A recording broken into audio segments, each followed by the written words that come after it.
We're less than 1 week away from the one-year anniversary of the January 6th attack on the Capitol. And while the insurrectionists failed in their attempt to stop the democratic process, there are concerns that next time could be different. A group of retired generals says they are concerned we could once again see political violence following the 2024 election. And the perpetrators could be members of America's military. CNN's Pamela Brown sat down with one of them. 3 retired military generals have authored an op-ed in the Washington Post saying they are growing more and more worried about the potential for political violence in the military. One part really stands out.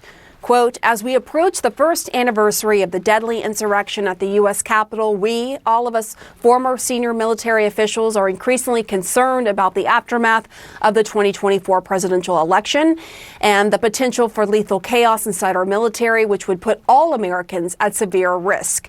In short, we are chilled to our bones at the thought of a coup succeeding next time.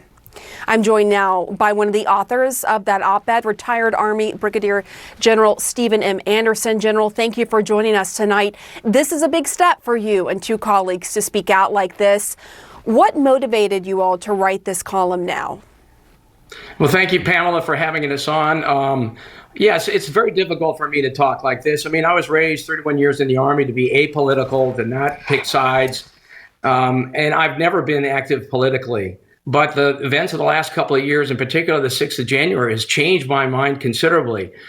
We can no longer afford to be apolitical. I mean, I was a conservative Republican my entire political life. I voted as such, but never was active until 2016 when things changed and Trump got hold of the Republican Party. And now it's completely lost itself. It's lost its way. It's overwhelmed with cowardice. But 43 years ago, I took an oath to the country that I would support and defend the Constitution of the United States against all enemies, foreign and domestic.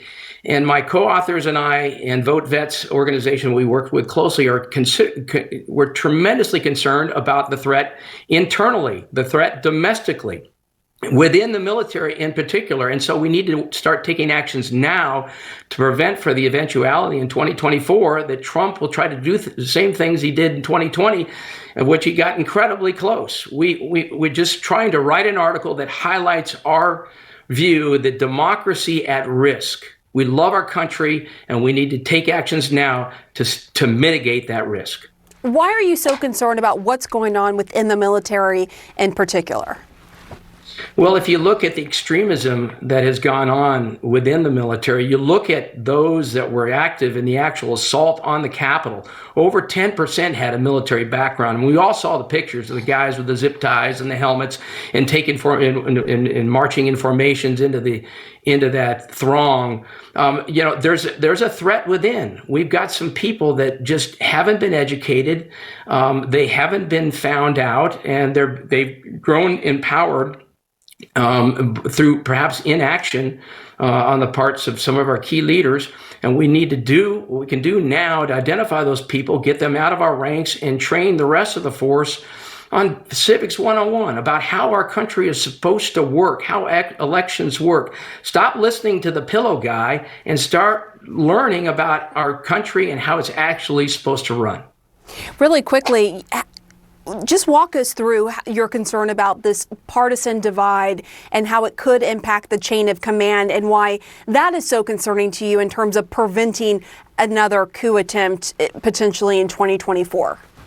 Well, the big problem here is allegiance to the Constitution versus allegiance to a leader, or in this case, a cult-like figure like Trump. There's a lot of people in uniform that are confused about that. They think the president is something like a king, and it's not. We swore an oath to the Constitution. That's how our soldiers, sailors, airmen, and Marines need to act. And, we're concerned that there's so much activity within the military that shows that people are ignorant of what our Constitution is really all about. And they have responded to people like Trump. And when he tells them to jump, they're probably willing to do that. All right. That is just chilling, bone chilling, as you say in the op-ed. Brigadier General Stephen Anderson, thank you. Thank you. Stop listening to the pillow guy. Always good advice.